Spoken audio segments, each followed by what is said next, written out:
assunto hoje é cortes, vistas em cortes. Aqui vamos estudar uma peça que nós vamos usar como exemplo, né? As vistas superior, a vista frontal dessa peça, para vocês entenderem bem a peça.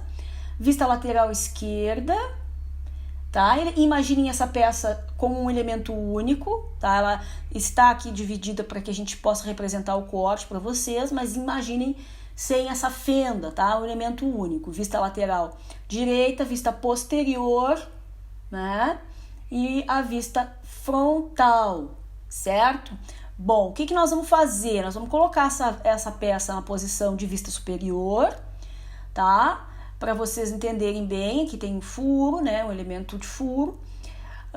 Vou posicionar o meu observador de frente, né, para essa peça e vou definir um plano de corte. Então tá aqui o meu plano, né? Como se ele fosse uma faca, um elemento cortante. Eu vou seccionar esse objeto em duas partes, certo? Para que eu possa mostrar por dentro esse objeto, como ele é por dentro. Então, vou colocar o meu observador aqui, posicionar ele no sentido que eu vou querer desenhar o meu corte, tá? Então, eu tô colocando ele no mesmo sentido da vista frontal, certo? Ele tá olhando para um plano, né, que vai ser desenhado como uma linha na minha vista superior, né, quando eu for desenhar a vista superior. E eu vou indicar com setas o sentido que ele está olhando o meu corte. Ele poderia olhar também no sentido da vista posterior, né?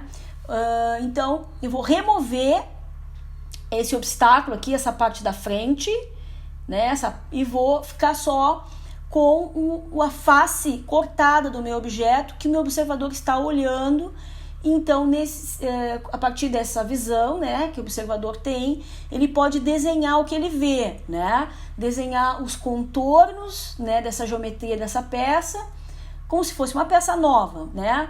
Então, aqui está meu plano de corte transparente. Eu vou desenhar os contornos dessa peça com linha cheia, o que for efetivamente cortado, e com linha mais fina, o que tiver atrás do plano de corte, porém invisível, tá? Então, a mesma posição da vista frontal, ela vai substituir essa vista em corte, essa vista frontal em corte, vai substituir a vista frontal. O que efetivamente for cortado vai ser achurado, né? E o que tiver em vista não recebe achura, né? Como se fosse, quando a gente tem a vista frontal, a gente faz o tracejado, né, desse furo. Aqui ele vai aparecer as arestas, né, do furo, porém a parte que fica atrás do plano não mostra-se achurado, tá? Então aqui, de novo, né, para vocês entenderem, ó, o meu plano já com a vista em corte, né, desenhada sobre o plano transparente, ó, para vocês verem o que é visto ali pelo observador, tá? E observem que onde passou realmente o plano está achurado e onde está em vista, né, onde está o elemento furo ali que está atrás, né, está visível, porém sem achura, tá? E além da linha de eixo ali e os contornos aparentes dessa parte visível que não foi seccionada, certo? Então, ele vai ocupar o lugar da vista frontal, né? E aqui agora a gente vai mostrar o processo todo de construção, tá? Então, começa esboçando ali a vista frontal, já que ela é o ponto de partida, né? Porém, os elementos estão cortados, então ao invés de ter tracejado, eu vou ter arestas efetivamente desenhadas com linha contínua, né? Tem mais um chanfro aqui no cantinho. Vou fazer essas arestas com linha bem grossa, porque o elemento que foi cortado, ele tem essa característica de ficar bem com a linha bem grossa, bem evidenciado, né? Atrás ali, a vista, essa parte da frente, na verdade, que foi seccionada, quando eu desenho apenas o que foi seccionado, sem o que está visível atrás, eu estou desenhando um outro tipo de vista, que é a seção, tá? Então, a diferença principal entre seção e corte é que o corte vai mostrar o que está visível atrás do plano e a seção vai mostrar apenas o que o plano encostou, o que o plano seccionou efetivamente, o elemento sólido que ele efetivamente seccionou, tá? Então, aqui, como está desenhado, seria uma pré-seção, vamos dizer assim, né? E agora eu vou colocar as linhas da parte atrás, que está visível atrás, do plano secante, né? Que é o plano que cortou o objeto em dois, tá? E a parte que foi atingida por esse plano, eu vou achurar, né? Tomando cuidado para que essa achura não fique paralela a nenhum dos elementos da peça, ali das arestas, das linhas de contorno, né? Se isso acontecer, eu devo mudar o ângulo da achura, né? De toda a achura, no caso, desde o início, né? Para um ângulo diferente do ângulo que a peça tem, tá? Então, a gente prioritariamente usa o 45 graus, mas se tiver um elemento em 45 graus ali que coincida com a achura, então eu posso usar 30 graus, né? Algum outro ângulo que não fique tão confuso, tá?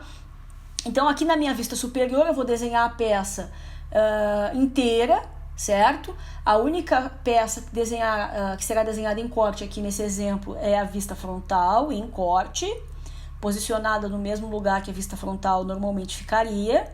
Aqui estou desenhando com traço ponto o plano de corte, né, que está coincidindo com o meu eixo da peça e tem prioridade, né, em relação a quem é desenhado primeiro, né, quem aparece efetivamente quando coincide a linha, então o plano de corte tem prioridade. Vou puxar aqui o meu eixo, né, do furo.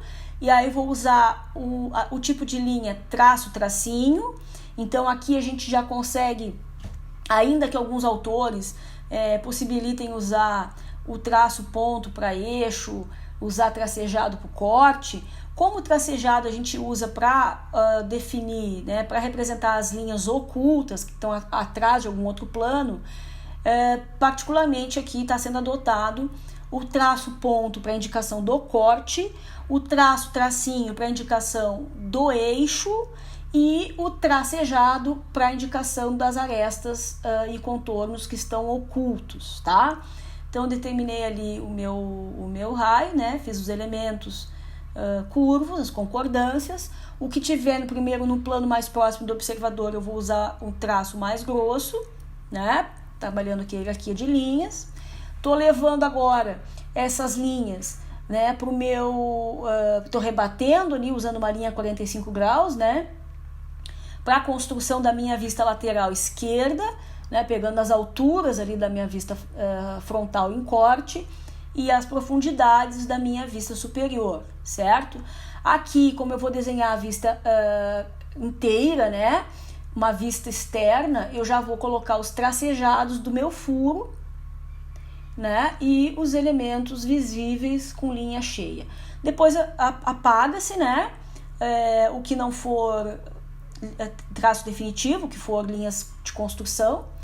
Tenho que indicar o sentido que o observador está vendo o corte, né, quando eu indico onde o corte está passando, onde o plano de corte está passando, eu também indico a posição que o observador está vendo, né? Então ele está olhando no sentido da vista frontal. Eu poderia fazer essa seta no outro sentido, inverso, e desenhar no sentido da vista posterior, por exemplo, né? Então, essa linha traço ponto representa o plano secante e as setas a direção em que o corte está sendo visto, certo?